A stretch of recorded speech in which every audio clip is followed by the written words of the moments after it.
أعوذ بالله من الشيطان الرجيم. بسم الله الرحمن الرحيم. إن الذين آمنوا والذين هادوا والنصارى والصابئين من آمن بالله واليوم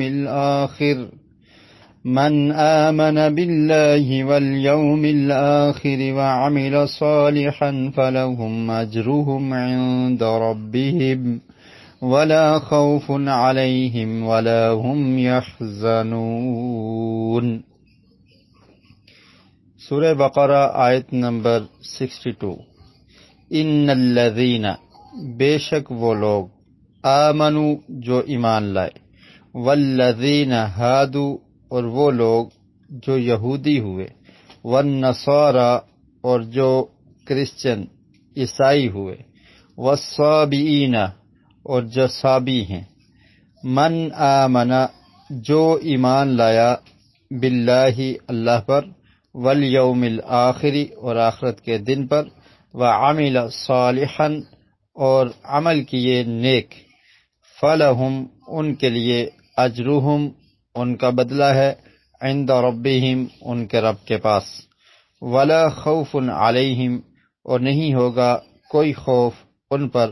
ولا ہم یحزنون اور نہ ہی وہ غمگین ہوں گے. اس آیت سے قبل اور اس آیت کے بعد اللہ رب العالمین نے بنو اسرائیل پر جو انعامات ہیں ان کا تذکرہ کیا اور پھر ان کی نافرمانیوں کا بھی ذکر کیا. درمیان میں اس آیت کو بیان کر دیا تو بتلانا یہ چاہا کہ یہود و نصارہ میں سے تمام لوگ ایسے نہیں ہیں کہ جن پر ذلت اور رسوائی اور محتاجگی جن کا سبب بنی، بلکہ کچھ ایسے لوگ بھی تھے کہ جنہوں نے انبیاء علیہم السلام کی اتباع کی، اپنے دور میں جو نبی ان کی طرف آئے ان کی بات کو مانا، ان کو فالو کیا، اور اسی طرح ان کے بعد جو وہ نصیحت کر کے گئے تھے یا جیسا ان کی کتابوں میں لکھا ہوا تھا اس کے مطابق عمل کرتے ہوئے انہوں نے اسلام کو قبول کر لیا. تو یہ لوگ ذلت اور محتاجگی والے نہیں ہیں، بلکہ یہ لوگ کامیاب ہیں، ان پر کوئی خوف بھی نہیں ہوگا اور یہ غمگین بھی نہیں ہوں گے. جیسا کہ بعض صحابہ کرام جو اہل کتاب میں سے تھے، عبداللہ بن سلام، صہیب رضی اللہ تعالی عنہما، اور ان کے علاوہ سلمان فارسی رضی اللہ عنہ، یہ پہلے سے اہل کتاب تھے، لیکن انہوں نے اسلام کو جب جانا، پہچانا، اس کو قبول کر لیا. تو اللہ تعالی نے فرمایا کہ بے شک وہ لوگ جو ایمان لائے اور جو یہودی تھے، جو یہودی ہوئے، تو اس وقت جب ان میں ان کے نبی موجود تھے تو انہوں نے ان کو فالو کیا تو کامیاب ہو گئے، اور اس کے بعد جب نبی کریم صلی اللہ علیہ وسلم تشریف لائے تو چونکہ ان کی کتابوں میں آقا علیہ السلام کی بشارت موجود تھی تو یہ پیارے رسول صلی اللہ علیہ وسلم پر ایمان لے آئے تو یہ کامیاب ہو گئے. اور ساتھ ان لوگوں کا بھی ذکر کر دیا اللہ تعالیٰ نے کہ جو مسلمان ہیں اور جو صابی ہیں، یعنی یہ لوگ بھی، صابی اصل میں کہتے ہیں اس شخص کو جو ایک دین کو چھوڑ کے دوسرے دین کی طرف چلا جائے. جیسے مشرکین جو مسلمان ہو جائے اس کو صابی کہا کرتے تھے کہ اس نے اپنے آباء و اجداد کا دین چھوڑ کر اسلام کو قبول کر لیا ہے. تو صابی کے بارے میں صحابہ کرام کے مختلف اقوال ہیں، جس سے یہ معلوم ہوتا ہے کہ یہ لوگ بھی اہل کتاب کی طرح ان کے پاس بھی اللہ کی طرف سے کتاب آئی تھی، لیکن ان نے اس کو بھلا دیا اور اس کے بعد اس دین سے منحرف ہو گئے. تو اللہ تعالیٰ نے فرمایا کہ مسلمان ہوں، یہودی، عیسائی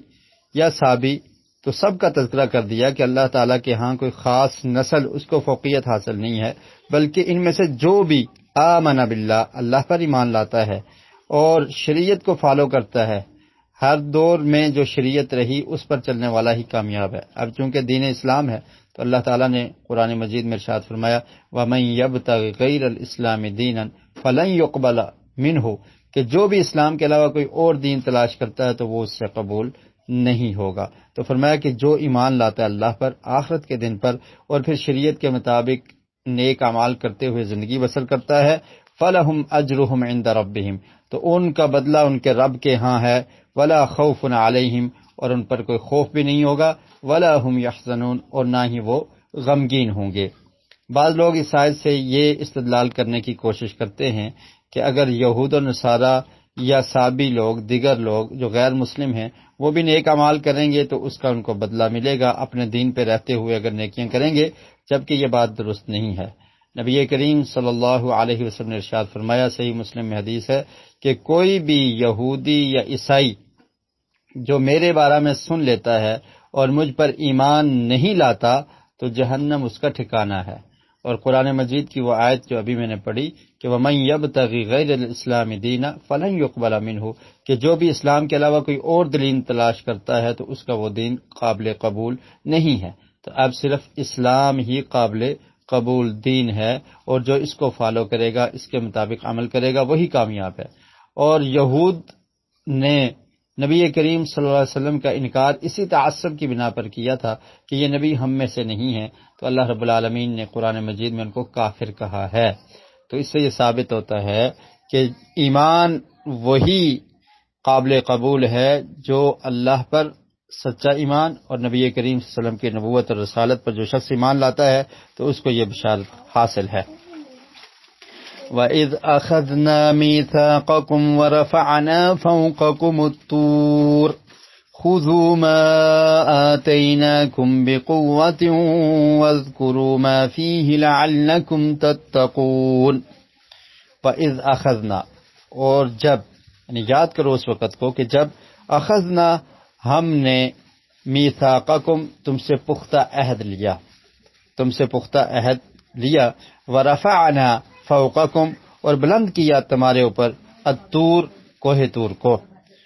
خذوا ما آتیناکم، خذوا پکڑو، ما آتیناکم، جو ہم نے دیا ہے تم کو، بقوت، قوت کے ساتھ، واذکروا، اور یاد کرو، ما فیہ، جو اس میں ہے، لعلکم تتقون، تاکہ تم متقی اور پرہیزگار بن جاؤ۔ تو اس آیت میں اللہ رب العالمین نے بنو اسرائیل کا ایک خاص واقعہ اس کا ذکر کیا کہ اللہ تعالیٰ نے، یہ لوگ ایک پہاڑ کے دامن میں موجود تھے، کوہ طور کے دامن میں، تو اللہ تعالیٰ نے اس پہاڑ کو ان کے سروں کے اوپر کھڑا کر دیا۔ اس کا ذکر قرآن مجید میں دیگر مقام پر بھی، دوسرے مقام پر بھی موجود ہے، وَإِذْ نَتَقْنَا الْجَبَلَ، کہ جب ہم نے پہاڑ کو کھڑا کر دیا ان کے سروں پر، تو اللہ تعالیٰ فرماتے ہیں کہ ہم نے اس پہاڑ کو تمہارے اوپر لا کر کھڑا کر دیا، کوہ طور کو، اور تم سے یہ پختہ وعدہ لیا کہ تم نے تورات کو ماننا ہے، جو کچھ اس میں ہے اس کو قبول کرنا ہے، اس کے احکامات پر عمل کرنا ہے۔ تو اس وقت ان لوگوں نے اس پختہ عہد اور وعدے کو نبھانے کا ارادہ کیا اور کہا کہ ہم ایسا ہی کریں گے۔ اور پھر جب اللہ رب العالمین نے اس پہاڑ کو ہٹایا تو یہ لوگ منحرف ہو گئے، اور اس کے بعد انہوں نے تورات کے احکامات کو بھی تبدیل کیا، اس میں تحریف بھی کی، اس کے معنی اور مفہوم کو بھی چینج کرنے کی کوشش کی، انبیاء علیہ السلام کو قتل کیا، کچھ کو جھٹلا دیا، تورات کی آیات کو جھٹلا دیا، اللہ تعالیٰ کی نافرمانیاں کی، اور تورات کو ماننے سے بھی انکار کر دیا۔ تو یہ تمام چیزیں ان میں آ گئی۔ تو اللہ تعالیٰ نے فرمایا کہ یاد کرو اس وقت کو جب ہم نے طور پہاڑ کو تمہارے سروں پر کھڑا کیا تھا اور تمہیں یہ کہا تھا خذوا ما آتیناکم بقوہ، کہ جو کچھ اس تورات میں ہے، اس کتاب میں ہے، اس پر عمل کرو۔ قوت کا مطلب مضبوطی سے پکڑنے کا مطلب کیا ہے کہ اس کے احکامات پر عمل کرو۔ وَاذْكُرُوا مَا فِيهِ، اور اس سے نصیحت حاصل کرو۔ اللہ نے جو کتابیں بھیجی ہیں وہ نصیحت حاصل کرنے کے لیے ہیں تاکہ تم متقی بن جاؤ۔ ثُمَّ تَوَلَّيْتُم مِّن بَعْدِ ذَلِكَ فَلَوْلَا فَضْلُ اللَّهِ عَلَيْكُمْ وَرَحْمَتُهُ لَكُنتُم مِّنَ الْخَاسِرِينَ۔ ثم پھر، تولیتم، تم پھر گئے، من بعد ذلک، اس کے بعد، یعنی اس کے بعد، اس وعدہ کرنے کے بعد تم لوگ پھر گئے۔ فلولا فضل اللہ علیکم، اور اگر نہ ہوتا اللہ کا فضل تم پر، ورحمتہ، اس کی رحمت، لکنتم من الخاسرین، تو البتہ تم ہو جاتے گھاٹا پانے والوں میں سے، خسارہ اٹھانے والوں میں سے۔ یعنی اتنا پختہ وعدہ تم سے لیا اللہ تعالیٰ نے، اس کے باوجود تم پھر گئے۔ اور تم نے اس کتاب میں تحریف کی، تبدیلی کی، احکامات کو جھٹلا دیا، تو اس کے بعد بھی اللہ رب العالمین کا فضل اور رحمت غالب رہی کہ اللہ تعالیٰ نے تمہاری ان نافرمانیوں کی وجہ سے فوری عذاب بھیج کر تمہیں پکڑ نہیں لیا۔ ان بطش ربک لشدید، اللہ کی پکڑ بہت سخت ہے، لیکن اللہ کا فضل اور رحمت تھا کہ اللہ تعالیٰ نے تمہیں مزید مہلت دی کہ جب تک زندگی ہے تم توبہ کر لو،